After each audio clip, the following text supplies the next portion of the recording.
Buenas, mi nombre es Carolina Espinosa Herrera, soy estudiante de la Universidad Estatal a Distancia en Costa Rica, sede Alajuela, y el día de hoy voy a hablar de la historia de la criminología. Mi objetivo es explicar la evolución histórica de la criminología en el desarrollo de la sociedad. Voy a hablar primeramente de fuentes históricas y de las fuentes reales de la criminología. Luego voy a mencionar los precursores que brindaron aportes a esta ciencia. Además comentaré un poco las disciplinas antecesoras.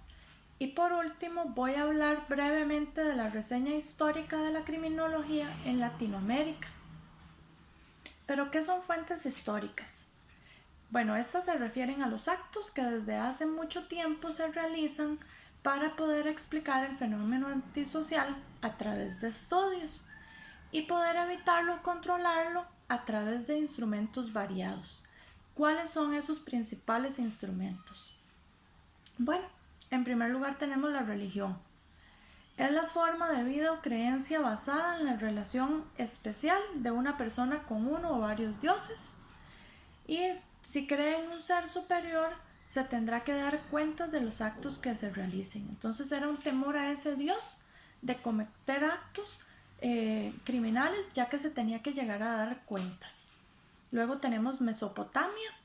El código Hammurabi combatió en primer lugar la criminalidad dorada, terminando con la corrupción. Fue el rector que rigió Oriente. Luego tenemos a China. El Confucio era el principal sistema de pensamiento en China y tenía que ver con los principios de la práctica del bien y las adecuadas relaciones sociales. Fija modelos de vida y de valor social. Luego tenemos a Israel. La religión es una de las más antiguas y dominantes culturas. Los primeros antecedentes de conductas antisociales se encuentran en los 10 mandamientos, los 7 pecados capitales y el Apocalipsis. Y luego nos acercamos al nacimiento.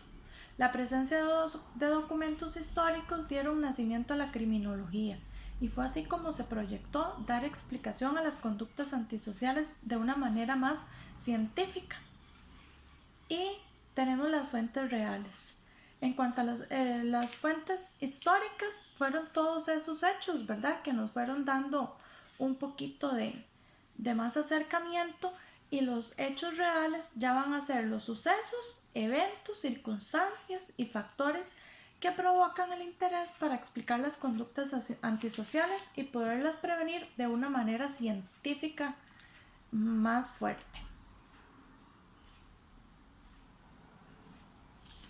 Nos adentramos ya ahora sí en el tema y hablamos de los precursores. ¿Quiénes eran esos personajes o esas personas y qué aporte brindaron al estudio de la criminología? Bueno, dentro de los principales tenemos a Aristóteles. ¿Cuál fue su principal aportación? Fue la nueva noción de causalidad. Él propuso 4 causas. La primera iba a ser material, la segunda iba a ser formal, la tercera eficiente y la cuarta causa final. Luego tenemos a Aristócles o Platón. Él sostenía que el crimen era producto del medio ambiente, que la pobreza y la miseria eran agentes provocadores principales. Vio en la educación y en el aprendizaje un modo de formar la conducta. Luego tenemos a Hipócrates. Discute causas ambientales como el agua, el clima, y menciona que estos son factores que influyen en la criminalidad. Luego tenemos a Sócrates. Él acostumbraba mucho la entrevista y el interrogatorio para la reflexión y para que el entrevistado conociera de sí mismo. Luego tenemos a Charles Louis de Secondat. El aporte principal era que él abogaba por la prevención del delito y la desaparición de la tortura. Hay que prevenir antes de castigar. Tenemos también a Jean-Jacques Rousseau. La criminalidad es la prueba clara de que la convivencia social está mal formada y de la desorganización del Estado. Es decir, si el Estado estaba mal formado, bien desorganizado, de ahí se iba a dar la criminalidad. John Howard hace referencia de todo el sistema penitenciario. Él abogaba por el aislamiento, la necesidad de trabajo en la prisión, la higiene, la alimentación y sobre todo por una racional clasificación de los penados. Luego tenemos a César de Bonesana, indica cómo debe ser la pena, lucha por la igualdad ante la ley, la proporcionalidad de la pena, pide eliminar la pena de muerte y lucha por la prevención del delito por medio de la educación. Ya que llevamos varios precursores, ¿verdad? Que ellos creen mucho en la educación y el aprendizaje de una forma de corregir antes la criminalidad. Luis Felipe Pinel, su aporte es que legó la forma de darle tratamiento a los enfermos mentales, mismos que en ocasiones realizaban crímenes debido a su enfermedad, ¿verdad? Él se basaba en que los enfermos mentales cometían crímenes debido a su enfermedad. Jeremy Bentham, él propone las cárceles panópticas, donde un guardián podía observar a los prisioneros y propone reglas donde se eliminan los castigos corporales, la severidad, la regla de la economía, con la finalidad de que estas prisiones reformaran y corrigieran a los presos. Franz Joseph Gall, para Gall la criminalidad puede ser causada por el desarrollo parcial del cerebro y este desarrollo produce un exceso determinado de sentimiento que lleva al crimen. Luego tenemos a Jean-Étienne Dominique Esquirol, quien descubre y acuña el término alucinación, los cuales pueden ser auditivos, visuales, táctiles y olfativos, y ocasionan acoso a quienes lo padecen. Es decir, las personas que tienen cierta alucinación son acosados constantemente y por eso cometen crímenes.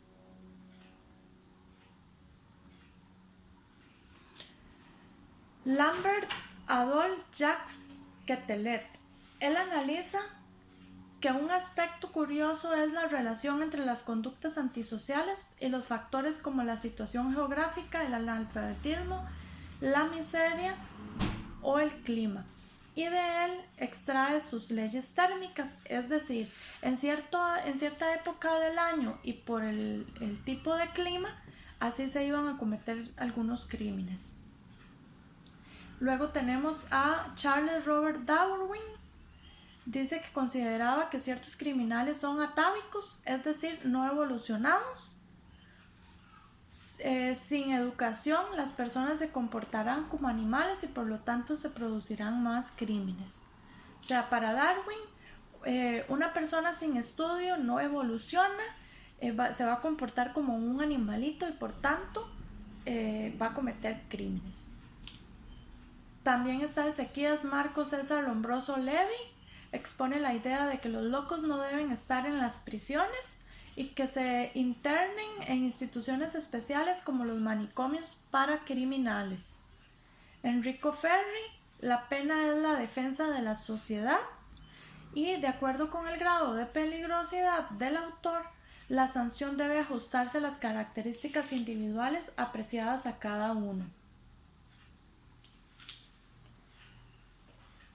Presentamos también a Rafael Garófalo, estableció la tipología de delincuentes y los clasificó por penas. Él mencionaba que los asesinos iban a tener pena de muerte, los delincuentes violentos cadena perpetua y los ladrones iban a tener trabajo agrícola. Rafael Salillas y Panzano, teoría nutritiva de la delincuencia, en donde las consideraciones fisiológicas de nutrición e influencia del medio repercuten en la delincuencia.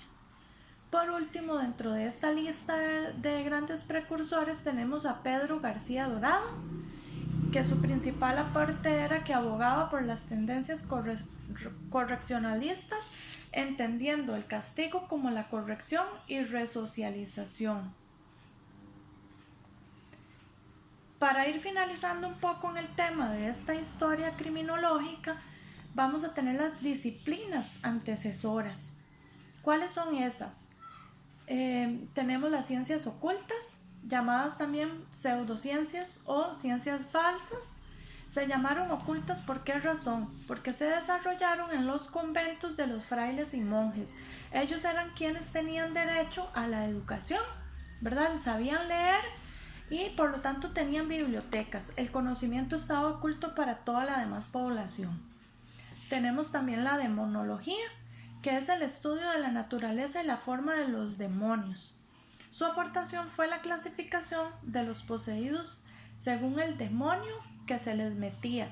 Era la manera en que se iban a comportar y de esto resultaba la clasificación de las enfermedades mentales. Es decir, la demonología creía, ¿verdad?, que un demonio se le metía a la persona y por tanto iba a comportarse de cierta manera y cometer delitos. Pero lo clasificaron, ¿verdad?, esas enfermedades mentales después de una manera más correcta, ya por psiquiatras, psicólogos y otro tipo de especialistas. Luego tenemos la astrología, muy importante, ¿verdad?, un aporte muy importante. Es la disciplina que observa, analiza y estudia las posiciones y movimientos de los astros, relacionándolos con el desarrollo de los acontecimientos que se producen en la Tierra. Se investigó que la influencia del clima influye en el comportamiento de los individuos y con la conducta antisocial, y menciona que los signos del zodiaco destacan cierto comportamiento. Están los de fuego, los de aire, los de tierra, agua, ¿verdad? Y entonces eso iba a influir. Luego tenemos la fisonomía, la personalidad del ser humano, su mente y sus emociones reflejan los rasgos faciales y expresiones. Acá era como un arma de doble filo, ¿verdad? Porque según como catalogaran a la persona, según sus emociones y expresiones, lo iban a encasillar. Luego tenemos la frenología, que menciona que la base de todas las funciones psicológicas es el cerebro. Y por último tenemos la antropología criminal.